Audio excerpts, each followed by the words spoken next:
Bismillahirrahmanirrahim. Assalamualaikum warahmatullahi wabarakatuh. Innal hamdalillahi nahmaduhu wa nasta'inuhu wa nastaghfir wa na'udzu billahi min sururi anfusina wa min sayyiati a'malina. May yahdihillahu fala mudhillalah wa may yudlil fala hadiyalah. Asyhadu an la ilaha illallah wahdahu la syarikalah wa asyhadu anna Muhammadan abduhu wa rasuluh. Allahumma shalli wa sallim wa barik ala sayyidina Muhammad wa ala ali sayyidina Muhammad. Fa ya ayyuhal muslimun ittaqullah wa tanzur nafsum ma qaddamat li ghad wa taqullah innallaha khabirum bima ta'malun. Faqala Allah ta'ala fi kitabil karim a'udzu billahi minasyaitonir rajim. Kulillahu mal malikal mulki tu'ti mulka man tasha. Wa qala ta'idun wa tilkal ayamu nutawiluha bainan nas. Shadaqallahul adzim. Kepada yang terhormat Romo Yai, Bapak Ustadz, wabil khusus mateng panjenenganipun Kiai Sarjo, kepada sepuh bini sepuh ingkang tansah kawula bekteni dalasan para jamaah kajian akad pagi ingkang tansah dipun mulyakaken Allah Subhanahu wa taala. Alhamdulillah, di kesempatan yang berbahagia di pagi ini Allah Subhanahu wa taala mempertemukan kita dalam majelis yang mulia.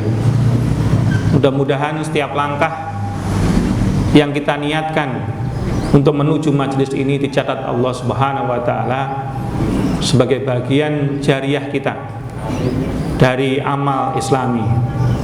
Dan mudah-mudahan kita sekalian nanti mendapatkan syafaat dari Rasulullah Muhammad sallallahu alaihi wasallam. Para jamaah, sebagaimana yang ada di dalam pengumuman terkait dengan kajian pagi ini, kita akan membahas salah satu dari sejarah tentang eksistensi kiprah umat Islam di dalam memakmurkan bumi ini.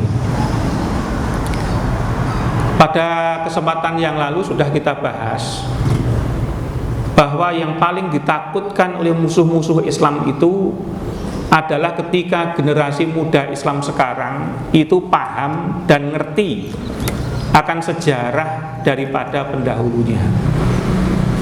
Saya ulangi lagi, yang paling ditakutkan oleh musuh-musuh Islam hari ini itu adalah ketika generasi muda Islam itu nyambung dengan sejarah kejayaan masa lalu pendahulunya. Oleh karena itu, mereka menyusun suatu cara untuk menjauhkan umat Islam generasi sekarang ini dari sejarah emas generasi pendahulunya dengan 3 cara. Yang pertama, dengan mengaburkan sejarah pendahulunya. Yang kedua adalah dengan cara memutuskan mata rantai hubungan antara pendahulunya dengan sekarang. Dan yang ketiga adalah menghilangkan bukti-bukti sejarah itu, sehingga betul-betul generasi Islam sekarang diharapkan memiliki penyakit yang namanya adalah amnesia sejarah atau amnesia histori gitu. Jadi lupa terhadap sejarah para pendahulunya. Untuk itu pada pagi hari ini mungkin nanti bisa bersambung secara serial ya. Akan kita bahas kejayaan-kejayaan masa lalu para pendahulu kita agar ada suatu mata rantai yang bersambung antara kita dengan para pendahulu kita yang mulia itu. Pada kesempatan yang berbahagia ini kita akan membahas the rise of the fall, ya, Daulah Umayyah. The rise itu adalah kebangkitan, ya. The fall itu adalah kejatuhan, ya, dari Daulah Umayyah. Kita mengetahui jamaah sekalian bahwa periodisasi dakwah Rasulullah SAW apakah di Mekah dan di Madinah itu selama 23 tahun. Kemudian berlanjut kepada kepemimpinan dari Khalifah Rashidah yang 4, Abu Bakar As-Siddiq, Umar bin Khattab, Utsman bin Affan, dan Ali bin Abi Thalib radhiyallahu anhum. Mereka berempat ini, beliau-beliau yang mulia inilah yang meneruskan estafet kenabian selama 30 tahun lamanya.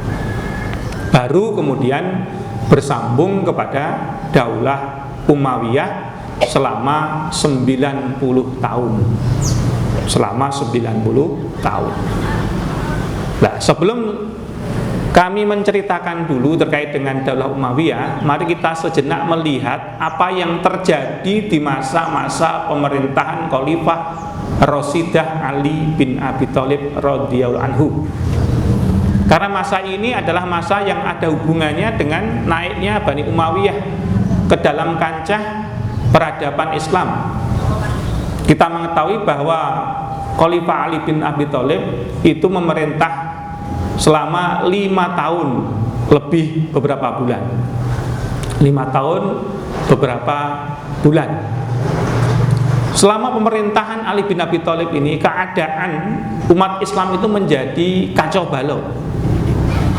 Pasca pembunuhan terhadap Khalifah yang ketiga, yaitu Utsman bin Affan, yang sebetulnya pembunuhan itu merupakan strategi dari elit Yahudi untuk memporak-porandakan umat Islam dengan memprovokasi sebagian besar umat Islam yang berada di Mesir dan di Sam, ya, sehingga mereka tergerak untuk melakukan demo, ya, terhadap kepemimpinan Khalifah Utsman bin Affan yang dianggap sudah melenceng daripada ketentuan syariat Islam. Padahal tuduhan itu hanya merupakan suatu fitnah.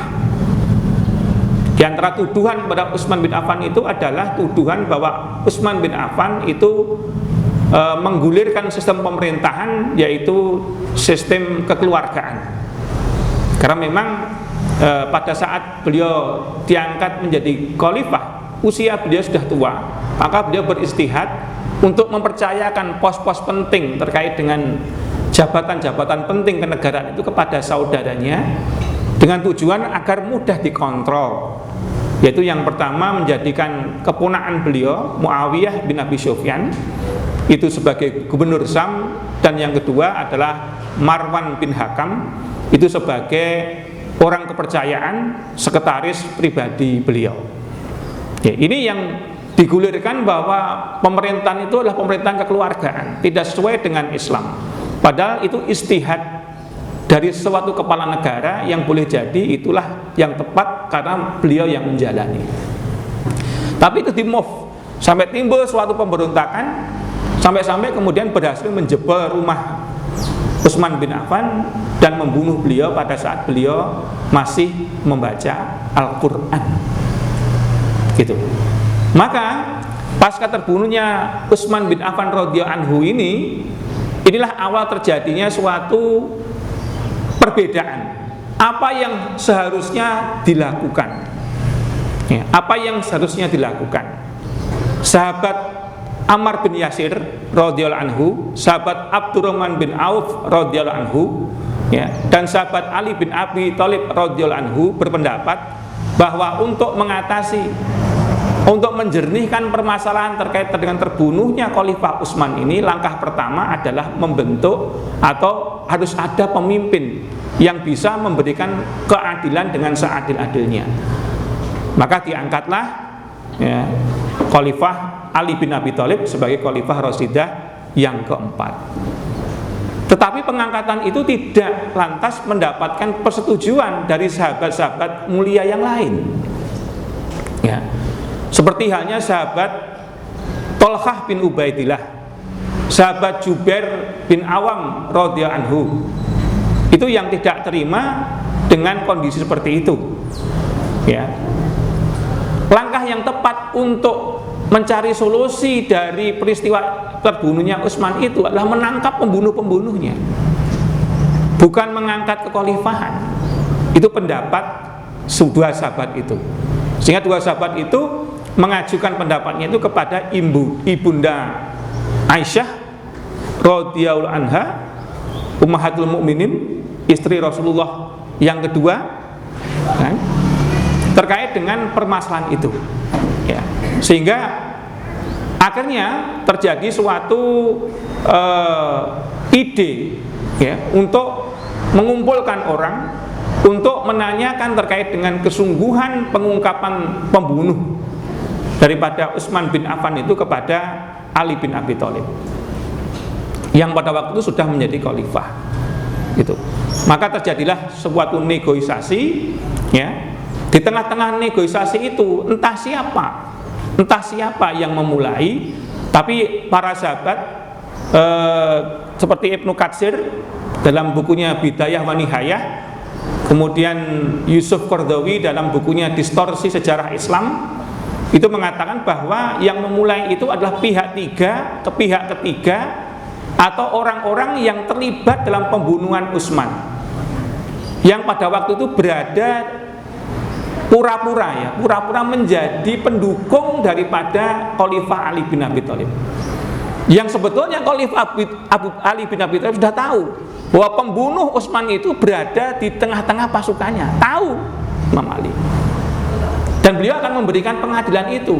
Tetapi kebijakan yang diambil Khalifah Ali ini tidak lantas disetujui oleh para sahabat ini.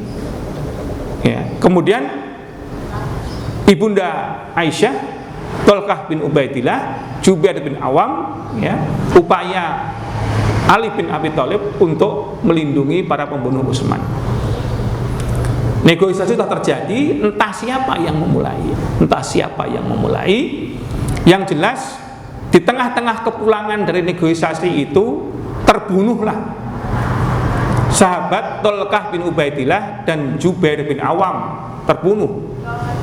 Para sejarawan menduga yang membunuh itu adalah yang membunuh Utsman bin Affan yang sekarang bersembunyi di barisan Khalifah Ali bin Abi Thalib. Itu yang nanti kita sebut dengan Khawarij. Itu yang disebut dengan Khawarij. Maka begitu mengetahui dua sahabat dibunuh, ya, ada suatu anggapan bahwa Khalifah Ali bin Abi Thalib tidak ada etika untuk mengungkap siapa pembunuh Utsman itu, sehingga ibunda Aisyah memobilisasi pasukan, terkumpullah sebanyak 30.000 pasukan, kemudian berperang, ya, melawan tentara Ali yang jumlahnya 20.000 pasukan, ya, dinamakan Perang Jamal pada tahun 656 Masehi. Ya. Dari peperangan itu, ya, terjadilah suatu peperangan yang besar, ya, sehingga pada waktu itu dimenangkan oleh Khalifah Ali walaupun saat jumlah kalah, ya, di mana 13.000 pasukan dari Ummahatul Mukminin Aisyah mengalami kesahidan dan 5.000 pasukan dari tentara Khalifah Ali mengalami kesahidan, dan sebagian besar adalah sahabat-sahabat yang mulia. Gitu.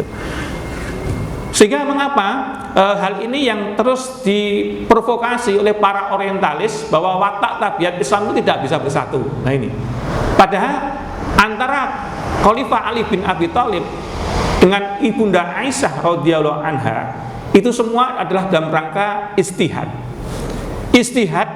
mencari solusi dari penyelesaian menangkap pembunuh Khalifah Utsman. Ali itu mementingkan terbentuknya pemerintahan, dengan demikian struktur pemerintahan inilah nanti yang sah untuk menangkap para pelakunya itu. Tapi ada sahabat-sahabat yang dalam hal ini adalah Tolhah, ya, bin Ubaidillah, Jubair bin Awam, itu yang berpendapat harus ditangkap dulu baru bentuk pemerintahan. Ini perbedaan istihad. Ya, seperti itu ya. Yang kemudian akhirnya dimenangkan oleh Khalifah Ali, tapi ketika peperangan dimenangkan oleh Khalifah Ali, Ibunda Aisyah pun dikembalikan ke Madinah dalam keadaan dimuliakan. Dan pada akhir kehidupan beliau menyadari kesalahan daripada ijtihad yang beliau lakukan. Jadi Ibunda Aisyah itu menyadari kesalahan dari ijtihad beliau. Gitu. Dan memang dalam sisi fikih ijtihad Imam Ali lah yang sebetulnya benar. Kalau ijtihad kalau benar dapat apa? 2, kalau salah dapat 1. Nah ini.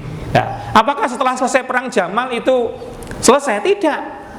Ternyata ada keponakan daripada Utsman bin Affan yang telah menjadi gubernur di Sam, yaitu sahabat Muawiyah, ya, bin Abi Sufyan radhiyallahu anhu, yang di situ juga ada sahabat-sahabat yang terkenal, yaitu Amr bin As, yaitu sahabat yang menjadi gubernur di Mesir, dan ada sahabat yang menjadi panglima perang yang luar biasa, sahabat Mughirah bin Syu'bah. Itu yang menuntut juga terkait dengan kepada Imam Ali terkait dengan orang-orang yang terlibat pembunuhan Utsman bin Affan.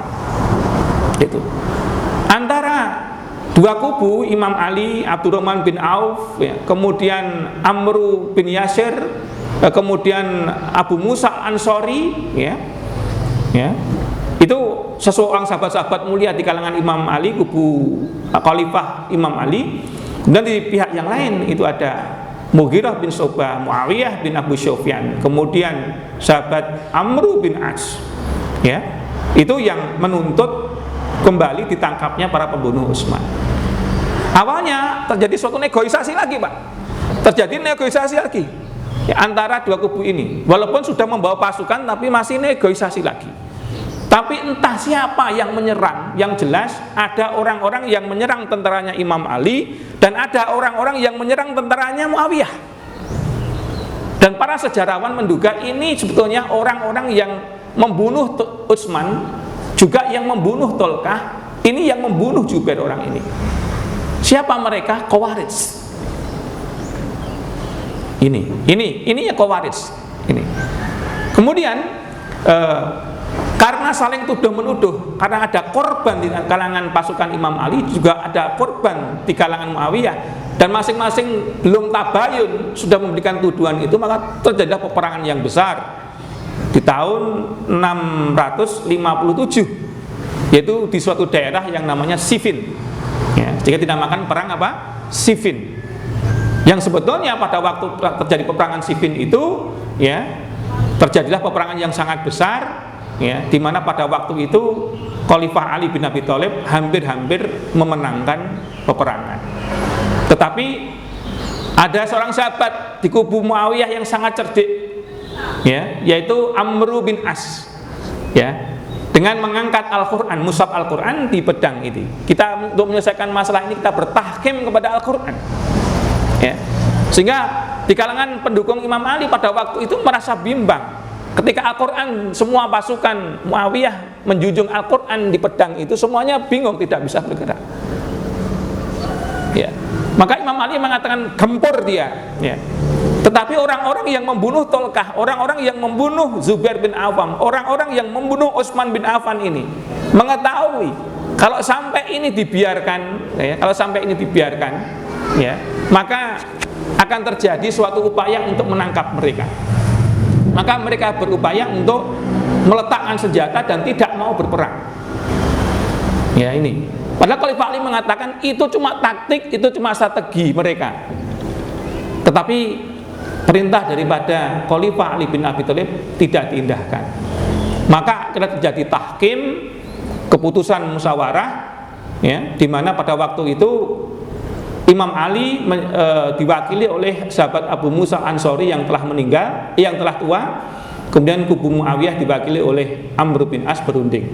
Dan pada perundingan itulah secara diplomatik, ya, Abu Musa Ansori selaku wakil Khalifah Ali dikalahkan oleh Amr bin As. Ya, sehingga pada waktu itu, ya, setelah pasca itu terjadilah suatu orang-orang yang tidak mau memenuhi perintah Ali untuk berperang tadi itu, justru setelah tahkim justru menyalahkan Imam Ali. Maka mereka menyempal dari ketentaraan Imam Ali, ya, mendirikan kelompok namanya Khawarij, ya, terang-terangan, ya, Khawarij, jumlahnya 13.000 orang. 13.000 orang. Itu menyempal dari ketentaraan Imam Ali. Ya, jumlahnya 13.000 orang. Ya. Kemudian apakah perjanjian itu berakhir damai? Tidak. Khalifah Ali, sehingga sekarang ini ada dua kepemimpinan. Kepemimpinan Imam Ali di Kufah, Iran, dan kepemimpinan Muawiyah di Syam, Damaskus. Itu ada dua kepemimpinan ini. Nah, satu lagi ada kekuatan yang namanya Khawarij. Ya. Imam Ali memandang daripada memerangi Muawiyah, ya, yang bisa dijak ngomong baik-baik, lebih baik memerangi 13.000 pasukan yang dulu merupakan pasukan Imam Ali yang memberontak itu, ya, yang menamakan dirinya Khawarij itu. Maka perang lagi, muncullah peperangan yang besar namanya peperangan Naharawan. Peperangan Naharawan itu peperangan pasukan Imam Ali membunuh 13.000 Khawarij dan hanya menyisakan 100 orang. Ya. Seperti itu. Nah, setelah itu 100 orang ini ternyata memiliki dendam yang luar biasa. Ya. Akhirnya mereka membentuk kelompok yang namanya Hasasin. Ya, Hasasin. Assassin. Kalau orang apa itu? Apa itu barat mengatakan assassin. Tapi artinya Hasasin. Ini kelompok yang awalnya dari Khawarij, ini kelompok yang rahasia, ya, memiliki keanggotaan yang rahasia, tapi tujuannya adalah untuk membunuh setiap orang-orang yang dianggap merintangi perjuangannya. Maka diutuslah 3 orang, ya, 3 orang dari kalangan Hasasin itu, diantaranya adalah Abdurrahman, ya, bin Abdul Muljam untuk membunuh Ali bin Abi Thalib, ya, Barok bin Amir membunuh Muawiyah, kemudian Qais, ya, bin Nais membunuh Amr bin As. Dari 3 orang yang disuruh untuk membunuh ini, ternyata yang 2 luput.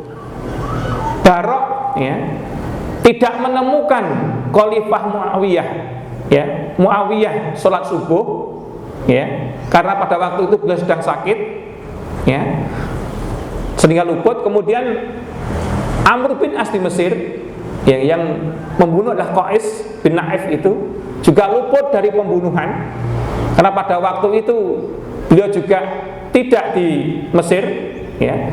Yang ketiga adalah Abdullah bin Abdurrahman bin Abdullah Mulzam ini yang bisa membunuh Khalifah Ali. Padahal pada waktu itu pembunuhan yang dilaksanakan itu hanya menggores, ya, menggores dada Imam Ali, menggores, tetapi belatinya beracun. Ya, sehingga 2 hari setelah terbunuhnya, setelah terjadinya upaya pembunuhan Imam Ali ini, Khalifah Ali bin Abi Thalib meninggal. Lantas kemudian di antara pendukung-pendukung Ali bin Abi Thalib itu mengangkat Hasan bin Ali bin Abi Thalib, ya, putra beliau sebagai khalifah. Sementara di Syam kaum muslimin membaiah para sahabat, membaiah Muawiyah bin Abu Sufyan sebagai khalifah, gitu. Sehingga pada waktu itu pasca terbunuhnya Ali bin Abi Thalib terjadi 2 lisme pemimpinan, yaitu Khalifah Hasan di Madinah, kemudian Khalifah Muawiyah bin Abu Sufyan di Damaskus. Tapi itu hanya 6 bulan. Khalifah Hasan bin Abi Thalib menyadari bahwa kalau lama-lama seperti ini maka lumpuhlah umat Islam. Maka di tahun 658, ya, Khalifah Hasan itu, ya, mendatangani perjanjian damai untuk menyerahkan kekhalifahan yang disandangnya kepada Khalifah Muawiyah. Hasan bin Abi Thalib mengalah. Yang penting adalah umat Islam bisa bersatu, gitu. Maka pada waktu itu tahun 658 Masehi disebut sebagai Amul Jamaah atau tahun persatuan, di mana pada waktu itu umat Islam hanya memiliki khalifah yang satu, yaitu Khalifah Muawiyah bin Abu Sufyan, karena rasa besar bin Abi Thalib ini untuk lebih mementingkan persatuan umat Islam dibandingkan dengan kepentingan keluarganya. Itu luar biasa. Walaupun pada akhirnya Khalifah Hasan tadi Pak Ustaz Sarjo nanti dibunuh juga oleh siapa? Khawarij ini. Ya. Dibunuh lagi oleh Khawarij ini. Walaupun cara pembunuhannya tidak dengan cara langsung, tapi dengan cara diracun. Gitu. Nah ini, ya. Sehingga pada waktu itulah ya umat Islam bisa menikmati hari-hari bahagia karena tidak ada peperangan lagi. Karena 5 tahun semenjak kepemimpinan Ali bin Abi Thalib, situasi kacau. Maka tampillah sosok Muawiyah bin Abu Sufyan. Perlu kita ketahui bahwa siapakah Khalifah Muawiyah bin Abi Sufyan itu? Ya, agar generasi muda Islam tahu, beliau adalah sahabat Nabi. Ya, kalau kita tetap sahabat Nabi, kita berupaya untuk mengambil sisi-sisi positif. Kalaupun di dalam diri beliau itu ada sesuatu kekurangan, itu sesuatu yang wajar. Ya, itu menjadi tanggung jawab beliau. Sehingga kita tidak perlu menjelek-jelekan apa? Muawiyah bin Abu Sufyan. Karena termasuk ulama sendiri, Abu Hasan Ali Ad-Nadwi, sekali lagi Abu Hasan Ali Ad-Nadwi, ulama dari Pakistan, itu juga mengarang buku, judulnya adalah Kerajaan dan Khilafah. Dalam bukunya itu banyak sekali menghujat kepemimpinan Khalifah Muawiyah bin Abu Sufyan. Kemudian diluruskan oleh banyak ulama, yaitu diantaranya Yusuf Qaradawi. Gitu. Bahwa Muawiyah seperti itu, ya sudahlah, itu menjadi tanggung jawab dari Muawiyah bin Abu Sufyan secara pribadi. Yang penting kita di dalam agama Islam dianjurkan untuk memuliakan semua para sahabat, memuliakan para sahabat. Dan memang sahabat Muawiyah bin Abu Sufyan itu orang yang luar biasa. Karena apa? Yang pertama, beliau itu adalah sahabat Nabi, jelas.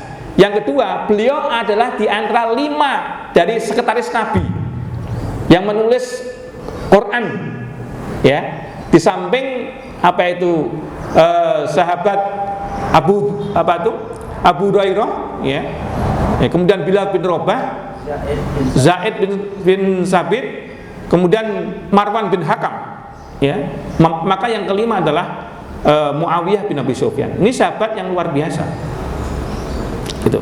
Nah, setelah Khalifah Muawiyah, ya, itu menjadi khalifahan Bani Umayyah yang pertama. Jadi suku Quraisy itu ada 2 klan Bani yang besar.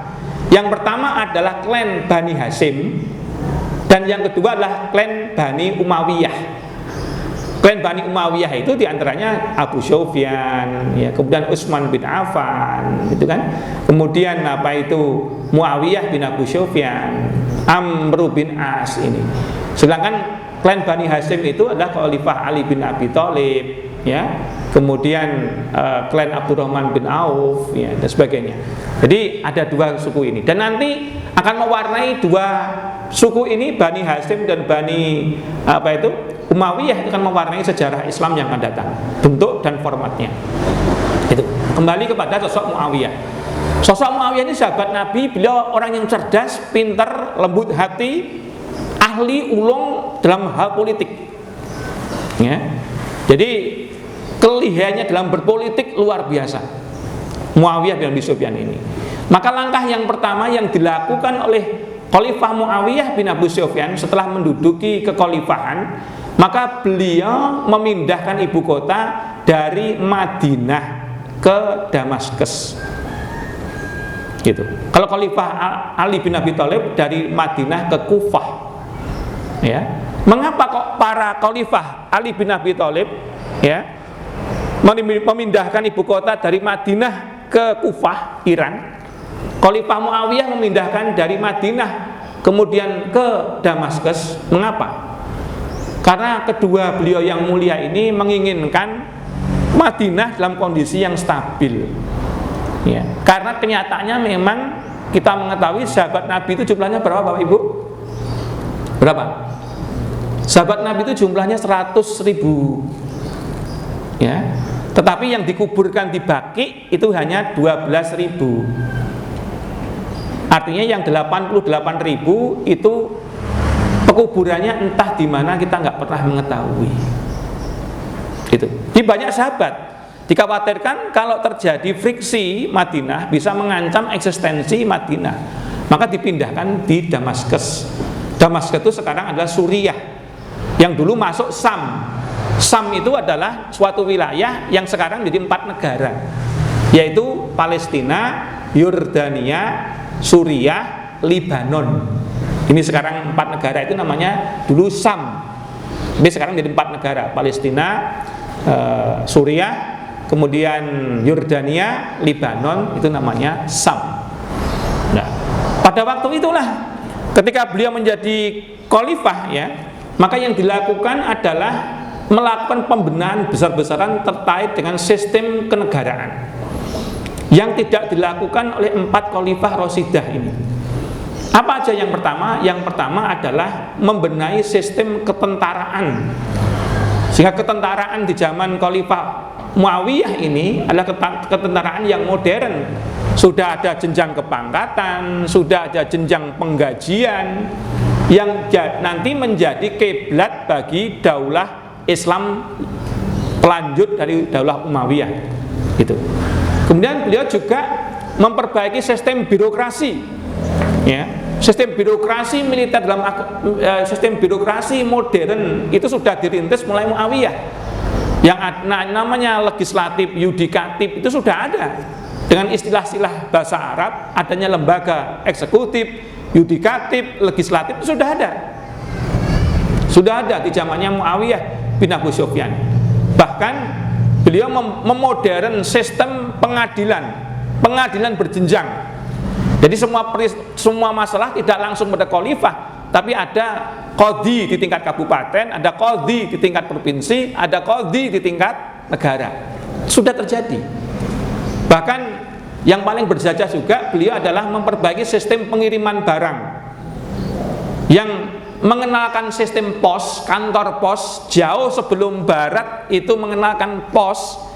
Itu Muawiyah bin Abu Sufyan itu sudah mengenalkan sistem pos, sistem pengantaran barang lewat pos. Luar biasa beliau ini. Nah, jadi sehingga beliaulah yang meletakkan kepemimpinan yang modern, ya, pasca Khalifah Rasidah, pengelolaan negara yang modern. Ini juga beliau memperluas wilayah. Kita ingat umat Islam itu berhenti melakukan ekspansi itu di zamannya Utsman bin Affan. Berhenti, artinya ekspansi tidak dilakukan. Karena apa? Kondisi internal umat Islam sendiri pasca meninggalnya Rasulullah penuh dengan berbagai macam permasalahan, sehingga tidak dilakukan perluasan wilayah. Di zamannya Imam Ali juga sama. Baru di zamannya Muawiyah bin Abu Sufyan ekspansi itu untuk memperluas wilayah diteruskan. Kemana? Yaitu ke Afrika Utara, ya, kemudian ke Asia Tengah, ya, dan juga ke Bizantin. Bizan itu adalah daerah-daerah yang sebagian besar itu dimonopoli oleh kaum Bizantium. Bahkan Khalifah Muawiyah bin Abu Sufyan inilah khalifah yang pertama kali berupaya untuk membuktikan kebenaran dari sabda Rasulullah. Tidak akan pernah terjadi hari kiamat sebelum kamu menaklukkan 2 kota, yaitu Konstantinopel dan Roma. Ya Rasulullah, di antara 2 kota itu mana dulu yang kami taklukkan? Konstantinopel. Maka yang pertama kali menyerang benteng Konstantinopel itu adalah Muawiyah bin Abu Sufyan ini, ya. Dan di belakangnya itu ada sahabat-sahabat yang banyak meninggalnya di situ. Siapa di antaranya? Abu Ayyub Al-Ansori. Bedakan ya dengan Abu Musa Al-Ansori. Abu Ayyub Al-Ansori, beliau berjihad pada usia 90 tahun Pak Sarjo.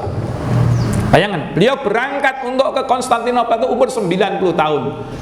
Ketika anaknya, cucunya itu melarang beliau untuk berangkat ke Konstantinopel, maka Abu Ayyub Al-Ansori mengutip, ya, dengan suatu ayat, ya, infiru kifafau wastiqolan wa jihadu fisabilillah bi amwalikum wa anfusikum. Berangkatlah kamu berperang di saat kamu longgar ataupun di saat kamu susah. Longgar itu kamu anakku, kamu masih muda. Longgar itu kamu cucuku, kamu masih muda.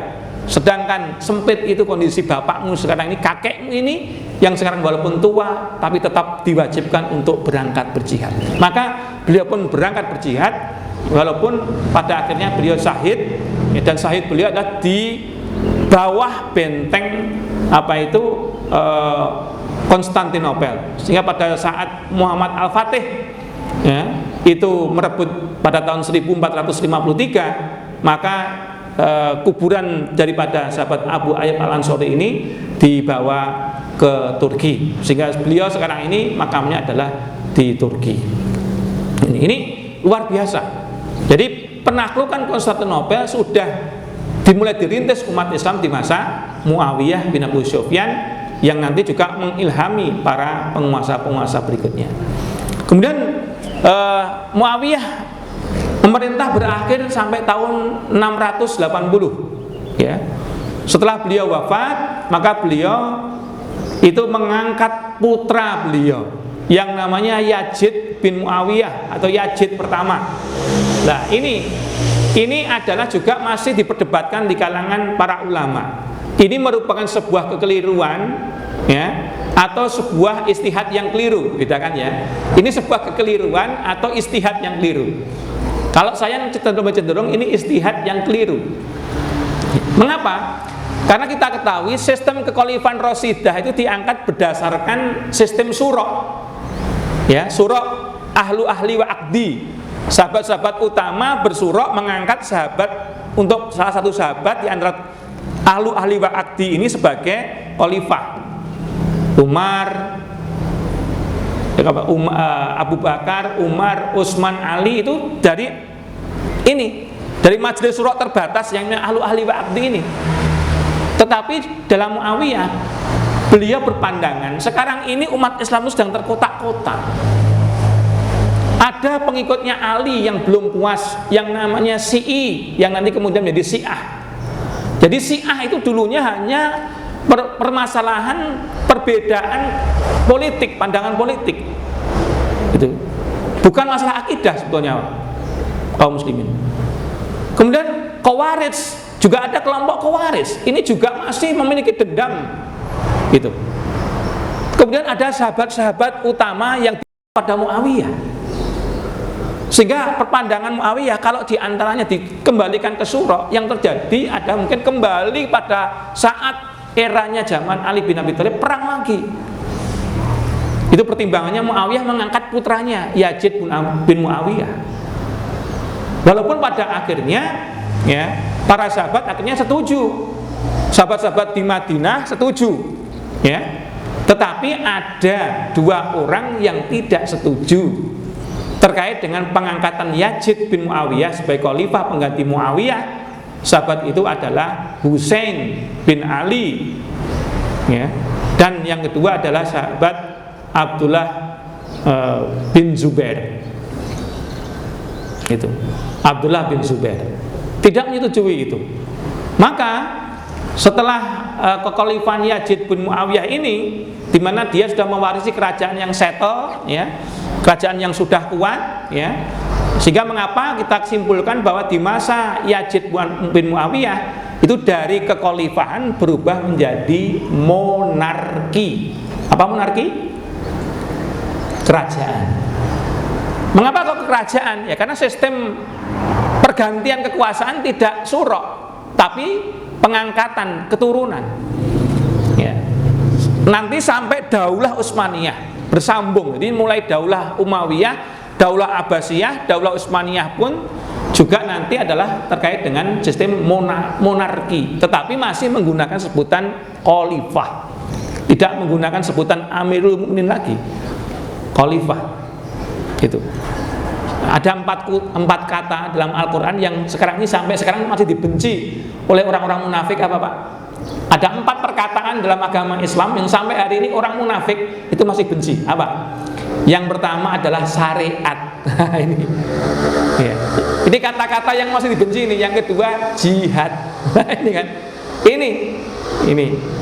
Yang ketiga adalah sebutan kafir. Dan yang keempat adalah khilafah. Ini 4 sebutan, 4 kata yang begitu menakutkan orang-orang munafik. Apa sebabnya? Kita bahas pada kesempatan yang lain. Jadi di Yazid bin Muawiyah ini seseorang yang sama dengan ayahnya. Dia seorang yang lembut, yang santun, ya. Hanya kefakihannya itu di bawahnya ayahnya.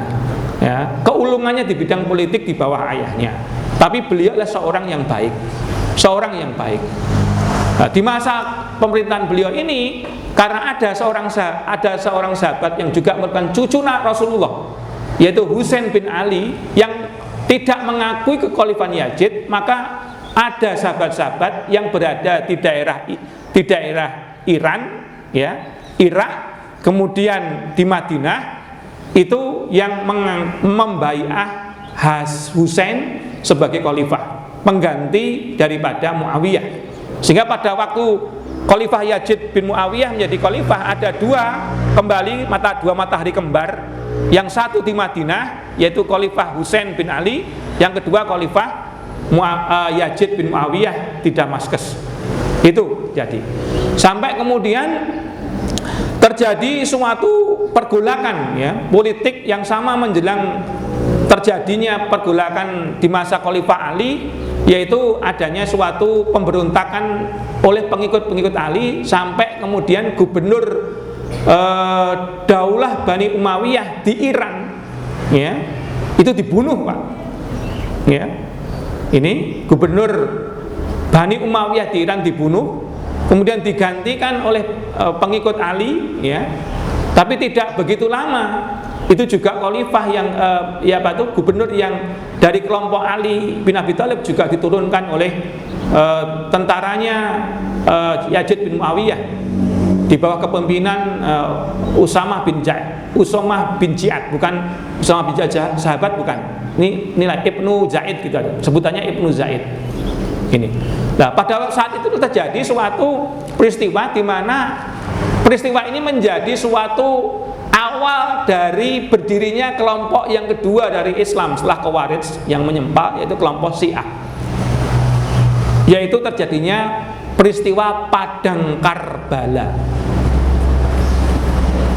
Ini, apa Padang Karbala? Padang Karbala itu adalah pembantaian yang dilakukan oleh Ibnu Ziyad, ya, tentara dari Yazid bin Muawiyah, ya, yang berjumlah 13.000 tentara ini, itu menghadapi tentaranya Khalifah Husain bin Ali yang jumlahnya hanya 125, dan kebanyakan di antara mereka itu adalah anak-anak dan perempuan. Itu karena memang Khalifah Husain bin Ali itu bukan dalam konteks berperang, tapi beliau itu memenuhi panggilan, memenuhi undangan daripada penduduk Iran, Kufah, dan penduduk Irak untuk dinobatkan beliau sebagai khalifah di sana, ya. Tetapi beliau tidak memahami bahwa kondisi politik sudah berubah, ya. Gubernur yang diangkat oleh orang-orang pengikut Ali ternyata sudah dibunuh juga oleh tentaranya Ibnu Ziyad, tentaranya Yazid bin Muawiyah. Husain tidak mengetahui itu, ya. Apa itu adiknya, ya, apa itu bukan keponakannya, apa pamannya, ya, itu juga memberitahu bahwa jangan ke sana, ya. Karena menurut firasat saya, Anda tidak akan menemui sesuatu apapun kecuali kecelakaan saja kalau Anda memenuhi itu. Karena perangnya orang-orang Iran itu pengecut. Demikian kata-kata daripada keponakannya ini. Tapi Husain nekat dengan mengatakan, sungguhnya aku telah bermimpi bertemu dengan kakekku, jadi Rasulullah, untuk meneruskan perjalananku. Gitu. Karena memang betul, ya, sabda Rasulullah bahwa kedua cucuku ini, anakku ini, ya, nanti akan menjadi penghulu syuhada. Kan betul beliau mengatakan seperti itu. Maka di saat dia memenuhi panggilan orang Iran dan Irak ini, di tengah jalan di daerah Karbala dihadang, walaupun sudah negosiasi, tapi tetap, ya, dibunuh. Sehingga di antara 125 orang ini, ya, yang tidak dibunuh hanya sekitar 11 orang, ya, hanya 11 orang, yang 10 wanita, yang satu masih anak-anak, ya, yaitu Ali bin Husain bin Ali, ya, ini cucunya Imam Ali. Ali bin Husain bin Ali. Ini yang pada itu masih sakit, ya. Tapi apa yang dilakukan Ibnu Ziyad terkait dengan tentara keluarganya Ali ini dibunuh semua, Bu. Dengan laki-lakinya itu dipancung kepalanya, ya, 70 orang laki-lakinya, dan dibawa di Damaskus, Bu. Gitu. Kemudian kepala orang-orang yang syahid ini itu dijajarkan di pintu masuk gerbang Damaskus tanpa seizin dari Yazid bin Muawiyah. Maka ketika kepalanya Husain bin Ali diserahkan kepada Yazid bin Muawiyah, maka Yazid bin Muawiyah bukan bersyukur tapi malah menangis, sambil beliau mengatakan, saya berlepas diri dari apa yang dilakukan oleh Ibnu Ziyad, karena aku tidak pernah memerintahkan itu. Sehingga terjadi perdebatan di kalangan para ulama, bagaimana posisi Yazid itu. Apakah dia terlibat dalam pembunuhan Husain ataukah tidak? Kalau para ulama mengatakan dia tidak bertanggung jawab, karena di lapangan tidak ada suatu media untuk berkonsultasi, dia hanya disuruh untuk memadamkan pemberontakan di Iran, itu saja. Jadi inilah suatu permasalahan yang nantinya dijadikan sebagai suatu ritual bagi orang-orang Syiah, ya, bagi orang-orang Syiah, ya. Syiah yang tadinya cuma kelompok politik, namanya awalnya Syi'i, pengikut Imam Ali, nanti berubah menjadi konsep akidah yang namanya aliran Syiah. Sebagaimana Khawarij yang itu juga merupakan kelompok politik, nantinya juga berubah menjadi konsep akidah yang namanya Khawarij. Sehingga dalam tubuh umat Islam ada dua kelompok yang menyempal, yaitu kelompok Syiah dan kelompok Khawarij di masa kepemimpinan Yazid bin Muawiyah. Itu. Ini. Kemudian setelah Yazid bin Muawiyah memerintah hanya 3 tahun, maka digantikan oleh anaknya, ya, yang masih muda tapi dia faqih, Pak. Ya. Namanya juga Muawiyah, ya. Jadi digantikan oleh Muawiyah bin Yazid. Ya, pada usia 25 tahun, tapi figur ini adalah figur lebih pada keulamaan daripada sebagai umara. Maka tatkala beliau dibai'ah, ya, diambil sumpahnya, ya, maka setelah dibai'ah itu Muawiyah bin Yazid tidak mau lagi menemui, ya, para pejabat negara. Ketika setelah dibai'ah dia mengatakan, urusanmu kuserahkan kepadamu lagi, pilihlah di antara kamu yang lebih, ya, sanggup untuk memimpinmu, karena aku tidak ingin merebut hakmu, karena hak kepemimpinan itu di tangan kamu. Angkatlah di antara kamu yang jadi pemimpin, karena aku mengetahui bahwa kakekku dan ayahku tidak menuruti apa yang sebagaimana ada dalam Al-Quran. Sampai seperti itu, Pak. Maka Muawiyah ini akhirnya menjadi terus berzikir, Pak, ya. 4 bulan setelah pengangkatannya sebagai khalifah, beliau meninggal. Gitu. Sehingga pada waktu itu timbul kekosongan. Siapa? Karena Yazid tidak memiliki anak lagi kecuali Muawiyah ini. Maka terpaksa diambil dari klan Bani Umayyah lain, tapi kepernahnya itu adalah nak dulurnya dari Muawiyah bin Abu Sufyan yang namanya Marwan bin Hakam. Ini khalifah yang keempat, itu Marwan bin Hakam. Ini juga sekretaris Rasulullah, beliau juga sahabat Nabi, ya. Beliau juga sahabat Nabi. Pada waktu pemerintahan Utsman, beliau sebagai sekretarisnya Utsman bin Affan. Beliau yang memegang stempel kekhalifahan pada waktu itu. Nah, ini tetapi tidak lama, hanya berkisar 9 bulan, Pak. Ya.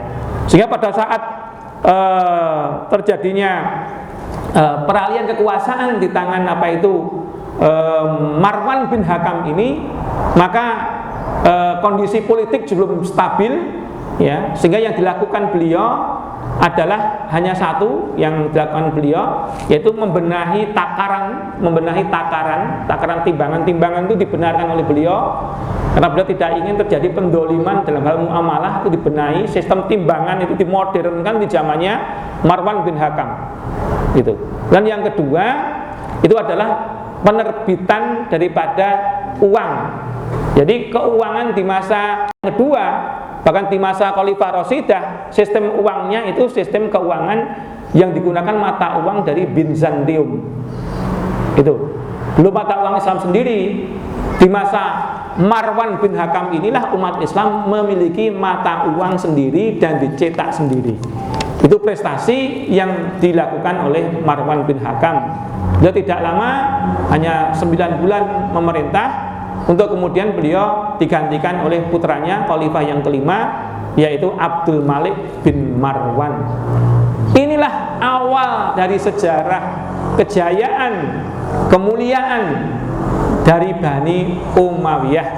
Sosok Abdul Malik bin Marwan ini sosok yang sangat brilian, sangat cerdas, seperti Muawiyah bin Abu Sufyan, seseorang yang luar biasa dalam hal kenegaraan, sehingga pada waktu itu pemberontakan yang terjadi bisa dipadamkan. Hanya saja ada satu lagi pemberontakan juga yang sampai memunculkan matahari kembar lagi, Ustaz Sarjo. Ya, saat dimana di zamannya Abdul Malik bin Marwan inilah di Madinah dibaiat lagi khalifah yang namanya adalah Abdullah bin Zubair sebagai khalifah, itu kan? Sehingga pada waktu kepemimpinan Abdul Malik bin Marwan ini, umat Islam juga memiliki dua kekhalifahan, ya, yaitu Abdullah bin Zubair di Madinah, yang kedua adalah Khalifah Abdul Malik bin Marwan di Damaskus. Ya, dan memang dua klan antara Bani Hasyim dan Bani Umayyah terus bersaing ini, Bapak. Gitu. Seperti itu. Maka apa yang terjadi? Abdullah bin Malik bin Marwan memiliki panglima perang yang bengis tapi fakih, Pak. Ya. Ini ada buku khusus dibahas namanya Hajjaj bin Yusuf. Ya. Pada saat menaklukkan khalifah Abdullah bin Zubair ini, Abdullah bin Yusuf, panglimanya Abdul Malik bin Marwan ini mengenakan jenis senjata baru namanya manjanik. Jadi melemparkan ketapel yang besar itu loh, Pak. Juga Madinah pada waktu itu dibombardir dengan dengan manjanik itu, sehingga banyak sahabat-sahabat yang meninggal. Kira ini, karena sahabat-sahabat sepuh, gitu kan. Banyak yang meninggal. Termasuk juga memenggal leher daripada Abdullah bin Zubair ini. Jadi seperti itu. Ini pemberontakan yang terakhir. Tapi secara umum di pemerintahan Abdul Malik bin Marwan ini umat Islam mengalami suatu kesuksesan yang luar biasa, ya. Karena pada waktu itu umat Islam sudah memiliki mata uang sendiri, sistem kendaraan yang settle, dan perluasan wilayah dilakukan lagi, yaitu menaklukkan daerah Transaksonia. Mana Pak Transaksonia? Transaksonia itu sekarang namanya daerah-daerah yang diakhiri dengan tan, Turkmenistan, Afghanistan, Kirgistan, ya kan? Uzbekistan, itu, ya, itu Pakistan. Ini daerah-daerah namanya Transaksonia. Daerah-daerah ini ditaklukkan di masa Abdul Malik bin Marwan, atau dalam bahasa sekarang namanya Asia Tengah. Itu dia Transaksonia. Sehingga wilayah umat Islam di masa Abdul Malik bin Marwan ini terbentang dari mulai semenanjung Jazirah, ya, Arab semuanya, ya, kemudian India, ya, hampir semuanya India, kemudian Transaksonia. Itu wilayahnya umat Islam seperti itu. Sehingga sangat luas sekali di zamannya Abdul Malik bin Marwan ini.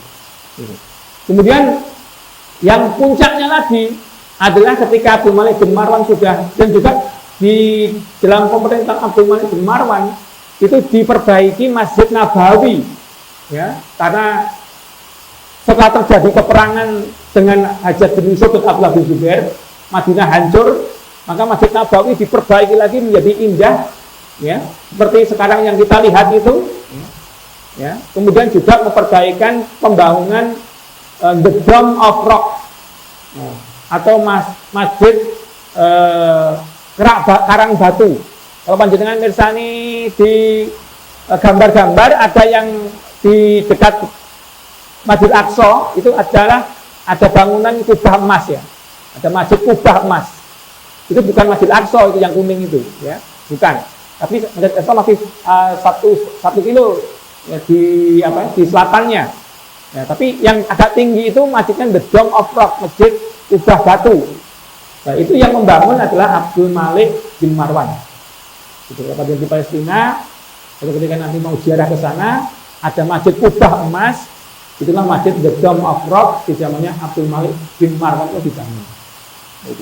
Kemudian setelah beliau meninggal digantikan oleh putranya yaitu Al-Walid bin Abdul Malik. Inilah yang merupakan puncak daripada ekspansi teritorial Bani Umayyah yang luar biasa ya. Karena pada waktu itu umat Islam sudah menguasai Afrika Utara, Maroko, Tunisia dan sebagainya, dan yang luar biasa lagi adalah sudah menguasai Eropa Barat. Ya, Tariq ya, bin Zaid, panglima perang Walid bin Abdul Malik yang berhasil untuk menaklukkan bangsa Visigoth dari kekaisaran Jerman Raya, gitu, untuk tunduk kepada ajaran Islam. Iberia, semenanjung Iberia itu sekarang dimiliki oleh 4 negara. Yang pertama negara Spanyol, yang kedua negara Portugis, yang ketiga Perancis Selatan, yang keempat Italia Utara. Jadi umat Islam di masa Walid bin Abdul Malik itulah sudah umat Islam sudah sampai ke Eropa. Bahkan Ahmad Mansur Suryanegara dalam kitabnya Api Sejarah di masa Al-Walid bin Abdul Malik inilah, khalifah yang ke-6 inilah, Islam sudah merambah ke wilayah yang dinamakan Jazirah Al-Mulk, Maluku. Jadi di masa kepemimpinan Walid bin Mughirah itu sudah sampai di Nusantara yang tercinta ini. Jadi Islam itu menyebar di Nusantara bukan abad ke-13, tapi abad yang ke-8 di bawah kepemimpinan Walid bin Abdul Malik. Sehingga Islam betul-betul pada waktu itu sudah dikenal di Nusantara yang tercinta ini. Itulah Bapak Ibu sekalian berbahagia, baru 6 di antara 14 khalifah ya. Jadi nanti mungkin bisa disambung pada pertemuan yang lain ya. Khalifah yang ke-8 ini nanti khalifah yang ke-8 adalah khalifah puncak kejayaan daripada khalifah Bani Umayyah, di mana pada waktu itu tidak ada lagi orang miskin. Siapa mereka? Mereka adalah cicit daripada Umar bin Khattab, yaitu Umar bin Abdul Aziz. Itu khalifah yang ke-8. Nanti khalifah yang ke-7 sampai khalifah yang ke-14, insya Allah kalau ada waktu kita sambung pada pertemuan yang akan datang. Barangkali itu yang bisa kami sampaikan. Ada kurang lebihnya mohon dimaafkan. Dan adik-adik, itulah gambaran ya, yang sangat singkat di mana di masa akhir daripada pemerintahan Al-Walid bin Abdul Malik, Islam sudah menyebar di 3 benua Asia, benua Afrika, juga benua Eropa. Mudah-mudahan kamu menyadari betapa mulianya, betapa gigihnya daya juang para pendahulu kita. Mudah-mudahan daya juang semangat jihad para pendahulu kita itu juga ada di dalam catatan ini. Allahumma amin. Demikian yang bisa kami sampaikan. Nanti sama-sama kita akhiri. Mudah-mudahan Allah Subhanahu wa Ta'ala memberikan kejayaan kepada Islam dan Indonesia.